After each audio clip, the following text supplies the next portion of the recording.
Namaskar. What to do when meditation becomes dry, mechanical, routine? This is a question that I've received in the past week from three different people that I've been guiding personally in meditation. And there are three important tips that I can give. They're based on the Sanskrit shloka, Pranipatena Pariprashna Sevaya. The first thing that's important to understand is the way that you approach meditation. Meditation is one element in developing a rich and vibrant inner life, but in and of itself, it is not your whole inner life. By meditating, you're making space to develop a relationship with your deep inner self. So sometimes people, like when they feel their meditation's not working, they're like, maybe I'm doing it wrong. Maybe I'm not remembering the mantra right. Maybe it's something in the technique. It might be, but technique isn't actually the most important thing. The most important thing is your sincerity. The most important thing is the way that you approach this inner relationship.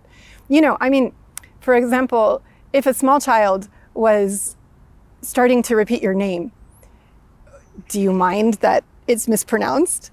It's so cute when a little child starts to say your name, even if they say it with some mispronunciation, you're delighted, So if you think of it in this terms of relationship, it takes some stress off of that perfectionism because it's more about establishing that connection, understanding that you're creating space to tune into and listen to a presence that's always with you, that, you're just not paying attention to it. You have no space in your life for it, so you don't notice it.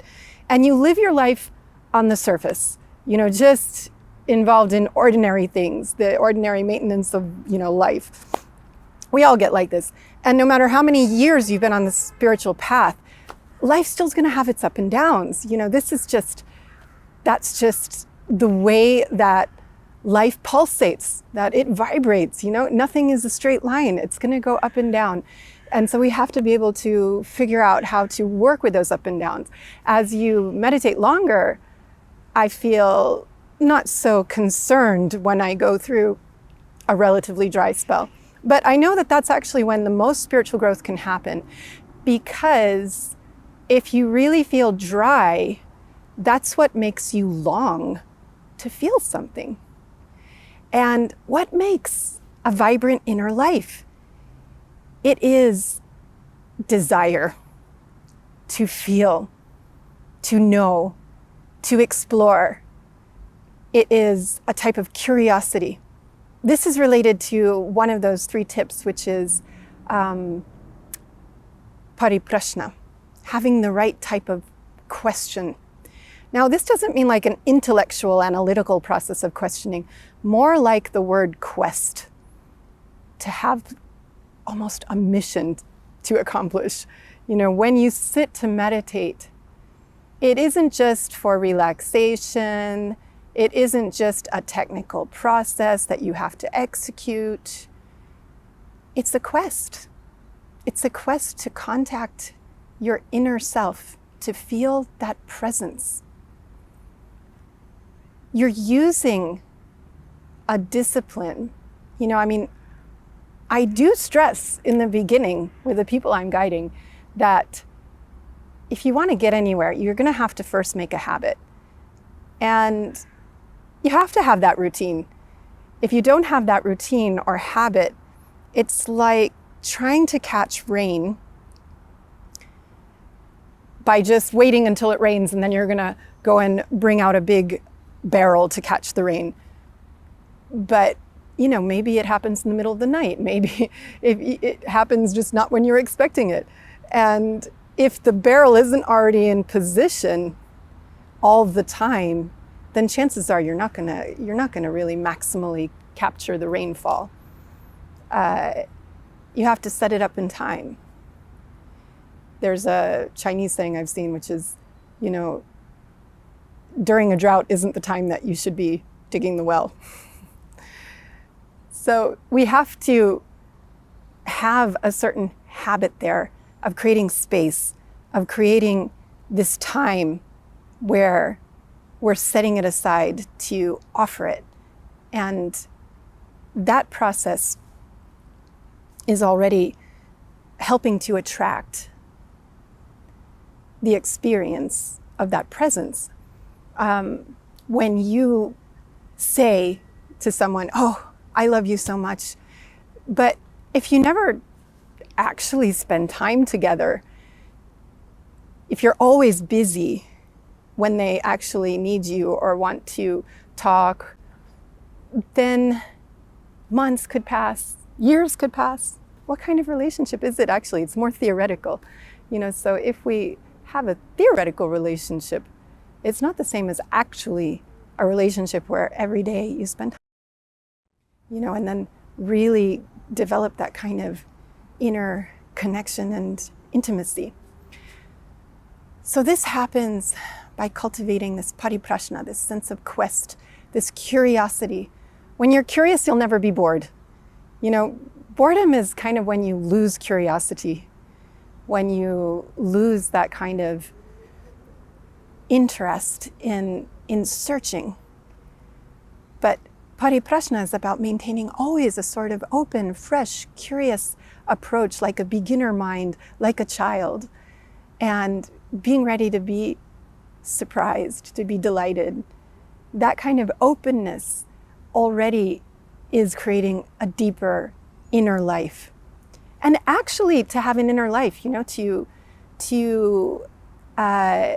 establish a type of dialogue. Sometimes I will even write a letter, and just sort of address it to the Supreme Consciousness and just start writing, like to you, as if I'm writing to my best friend, but with a capital U, and just addressing this very personal dialogue and knowing that I'm being listened to. Sometimes do it in a written form to make it more concrete, sometimes just inner dialogue, which I think is the best. Even like when you're walking and see something beautiful, just instead of picking the flower, just thinking like, "Oh, I offer this to you." And this starts to create an actual relationship with that presence, with that entity, with that inner guide. So pariprashna, that first part is just quest, making your life and your meditation come alive by seeing it as not just meditation, but as part of that whole process of making your life a quest. Not only when you meditate, but just throughout the day. Other things that I find help me in that process too are to read, to find inspiring autobiographies of people who meditate, of people who have, really become spiritually elevated from different traditions, not only yoga, but those autobiographies or biographies I find help make it more real, that it's encouraging to know other human beings have, lived on that level. It gives you inspiration, gives you role models to look at, and it makes it somehow more accessible. Also, I love reading poetry when my mind goes down and I need to pump it back up, and bring back the juiciness, bring back the inspiration. Another thing that helps is to read spiritual poetry, to listen to songs with spiritual meaning. My master actually wrote 5,018 songs, so it's a lot to choose from. And I don't know them all, but the ones that I know, they reflect different nuances of that inner dialogue, of that inner relationship, sometimes feeling very far. Like there's one,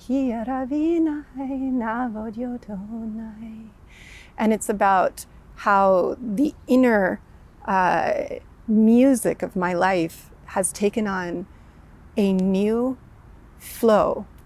But My flower garden had faded. All of the petals were gone and only thorns remained. The river was dry. This describes exactly that situation of feeling far, of feeling something beautiful was there, but it's gone. How can I find it again? And so now my heart is starting to sing again. And by singing, a new flow. Where was it hidden before? Where did it go? Where had that light gone? Now it's suddenly flooding back. This is the meaning of the song. So longing is something that is essential for spiritual growth. A deep desire for feeling more. If you don't feel it, it's okay. That emptiness, it's like sometimes, when people are together all the time, they take each other for granted. But when they're separated, the lovers are separated. This is distance makes the heart grow fonder. When you're away from each other, and then that longing, that desire for connection somehow becomes more intense, more sweet. And then when there's the reunion, it's so much more special than just when it was, being taken for granted day to day. So something like this also in our spiritual life, not to be afraid of loneliness, not to be afraid of dryness, to see that as the moments when our heart is hollowed out and when we really can call out with our whole being and experience that fresh flow of life coming back into our meditation. But again, this is approaching meditation, not just as meditation, but as a whole, your whole spiritual being, your whole inner life. Next factor, pranipatena, they're interconnected. Actually, pranipatena is first in the shloka, and it is about surrender. It is about creating openness, about sensing the divine flow versus your own ego, trying to discern what is really that calling. I was talking yesterday with someone about the hero's journey, and it always starts with the call to action.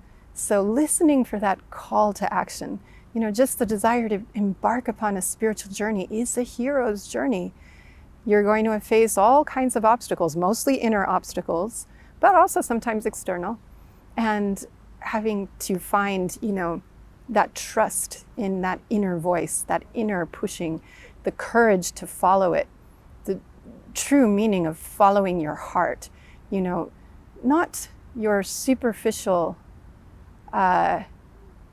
fickle, oh, I want this, I want that, but really tuning into that sense of purpose, of mission, of something greater than your small self, and being open to that, setting aside the small ego. When you meditate, actually, to have really spiritually elevating meditation, it's not something you can do just by force, just by a sort of like contraction with effort. It is more like a dilation. It is more of an opening up. And I think of it as flower petals, just opening, opening, opening.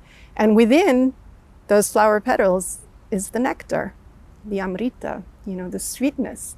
So to get to that sweetness, the mind has to open.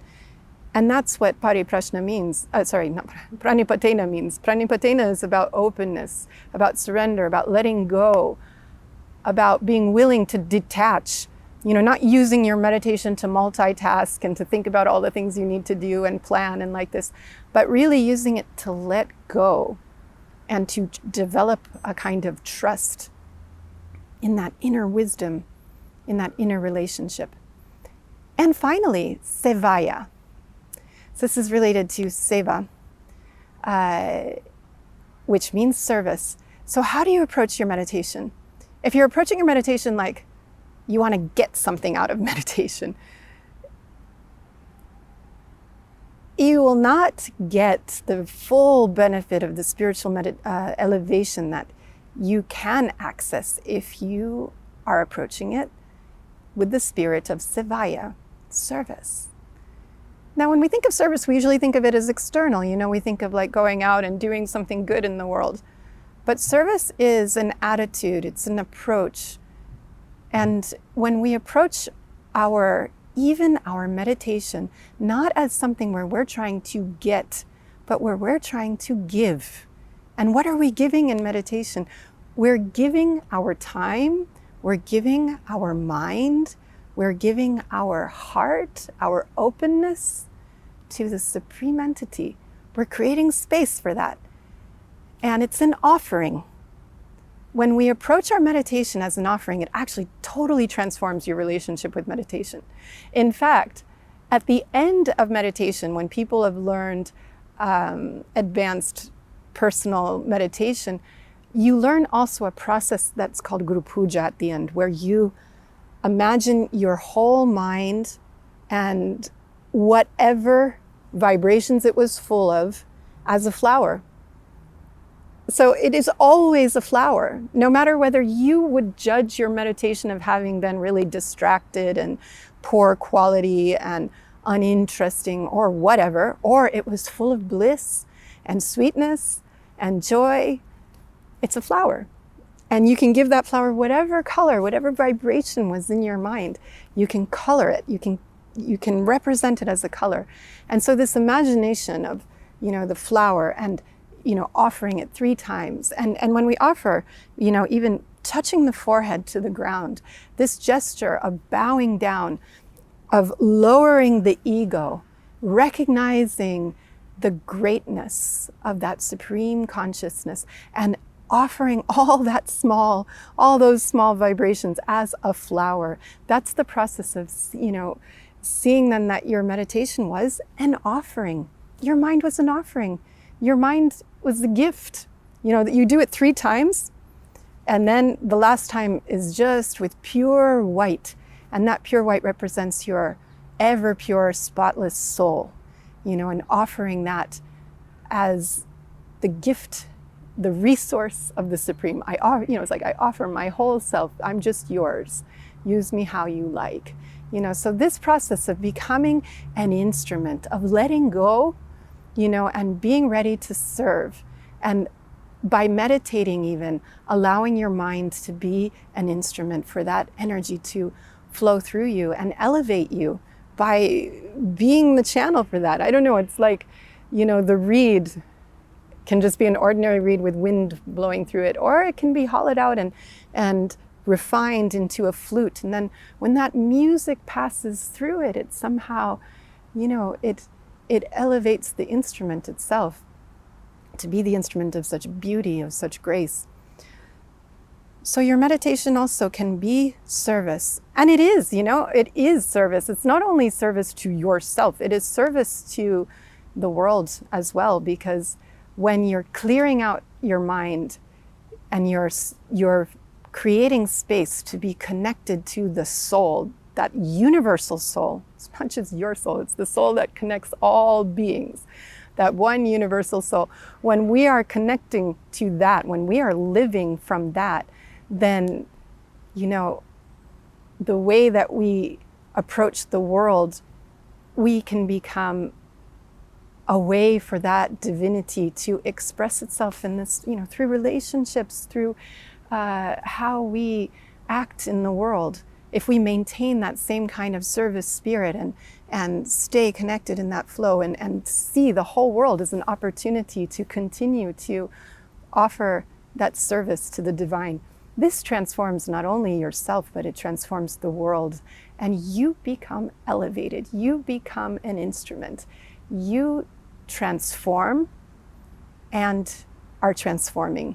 So the whole experience of life, just becomes magical.